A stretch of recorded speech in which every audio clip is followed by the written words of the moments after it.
All right, so I've used these two arrows for penetration testing on a 60-pound horse bow, and this I've not had any pass throughs as far as the tip sticking out, except for this shot here, which hit in the face with this arrow, the needlepoint bodkin, and it came out behind the ear, which that's in the shorter of the video that I posted a couple of days ago. So as far as the safety concerns with stuff targets, these 3D targets, this is really good for, you can use this on an indoor range, or if you make an indoor range, you don't have to worry about anything with pass through unless you don't hit it square in the chest or in the head, because I've shot it here, actually in the nose. You see the video, you'll see where it hits, and here, and it did not pass through on any field point or any needlepoint bodkin.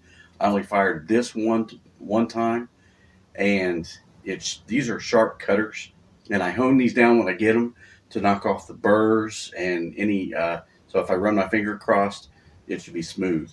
So I take up to 5,000 grit to do that. So I'm calling these good for safety purposes, as far as you won't have an arrow go through it.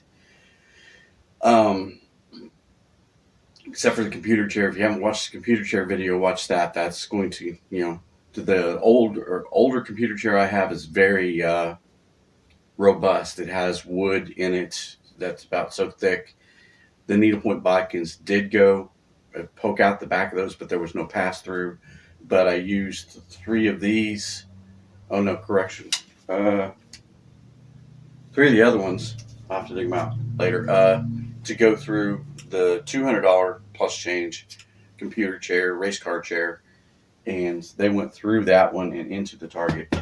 So that one is not Archer Assassin proof, but the other one, yeah, definitely much better option to hide behind that if you ever get attacked while you're on your computer playing your video games and surfing YouTube. So yeah, like I said, I'm gonna call this one good. I'm gonna test out another 3D target here soon. I'm looking at the raccoon or the groundhog or something smaller to see if it has the same characteristics of not passing through, especially on broadheads like these. These will come out a lot easier.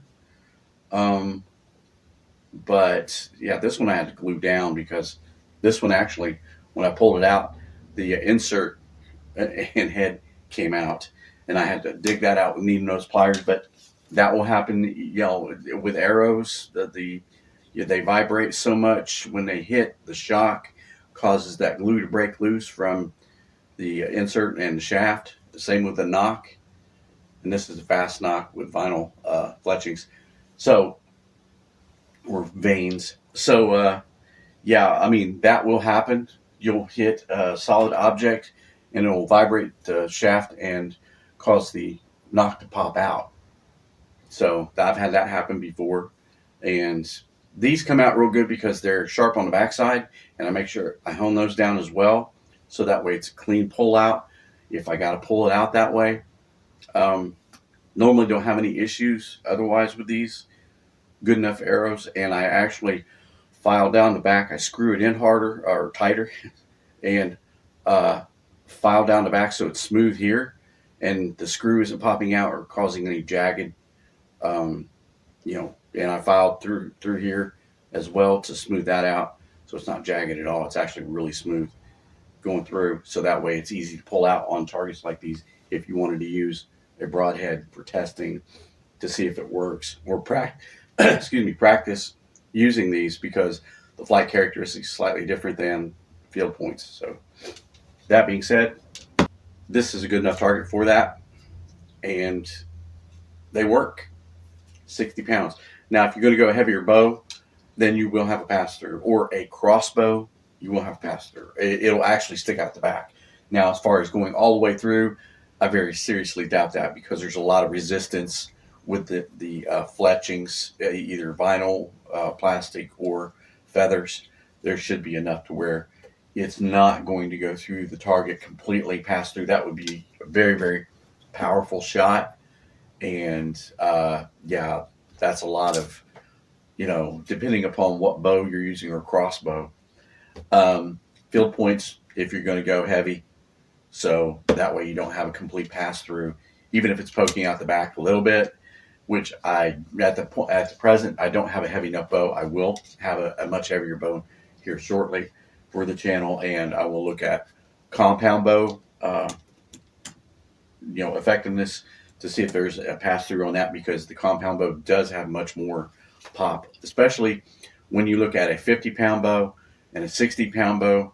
There's not going to be a pass through, but when you'll see the difference in penetration characteristics. The 50-pound would be like here, 60-pound would be like here. So a 70-pound is going to be, could be up in this region with a penetrating arrowhead like this.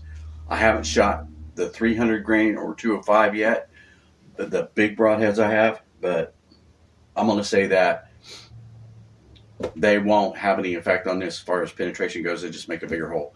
But I will make a video on that so that way you guys know what's really going on as far as how these really react to different broadheads. I have so many broadheads. I'm thinking about shooting the medieval one, bamboo shaft with the medieval tip on it.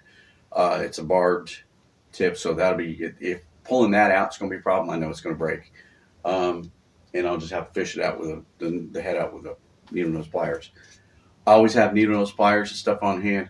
I'm going to do a video on the equipment you need as well, as far as when it comes to arrow building or maintaining or maintaining your archery stuff on the cheap. This is all about budget archery.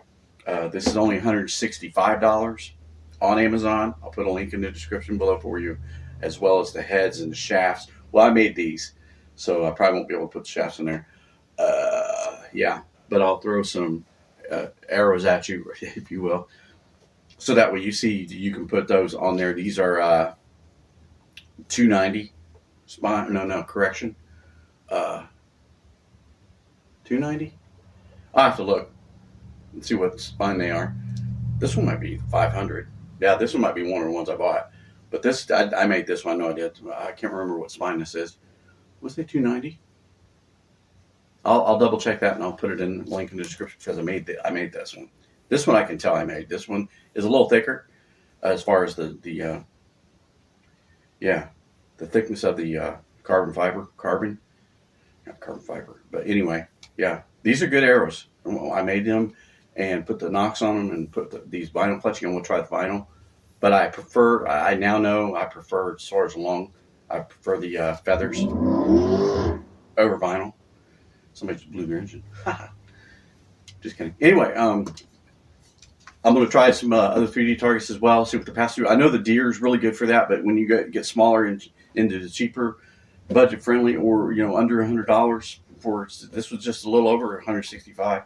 But I suggest stuff like this, because if you want to go get a ballistic gel torso, those really are expensive, $3,000, $4,000, somewhere in there. You can get cheaper. Just the bust from the shoulders up, like 500, 300, 500, somewhere in there, depending upon what you get. If you just get the gel, or if you get the bone and internals, skeleton with the gel over it, that becomes more expensive. It just all depends on what you're wanting to do. I like to get one of those and test out penetration characteristics and see how well that works out. And on lighter bows, are they lethal enough to be considered a defensible option as far as how you do your archery? Are you, a prepper guy who wants a silent option, which is the smart way to go if you talk about tactics and what you use with prepper operations, if you will. So knowing the penetration characteristics, I'm going to be putting some clothes on this stuff, I would wear, and seeing what penetration characteristics of this alone. Never mind the ballistic dummy labs or clear ballistics options. when you have something like this, you know, you get and you put a denim jacket over a heavy coat or a heavy pullover with a t-shirt. Maybe I have a couple of dead cell phones. I can probably throw one in there, and but that would be an outside thing with the cell phone, because if you hit the battery just right, they still explode no matter if they're good or not good. So as far as charged or not charged, so there's going to be certain things that I have to perform outside, which for the weather is not pristine for that at all. Even though it's going to be like 40 today, but there's still a buttload of snow on the ground. It's going to smell like crazy, and it's going to be all sloshy, and so not something I want to do. But anyway, I'll look at two other targets, smaller, to see about their penetration characteristics, see how safe they are. If you want to do an indoor range like I do, because of the inclimatic weather that we have in Indiana at this time of year. Yeah, and right now, no wind, so I might be able to go outside and pop a few arrows at distance, depending upon if the driveway is clear or not of any vehicles.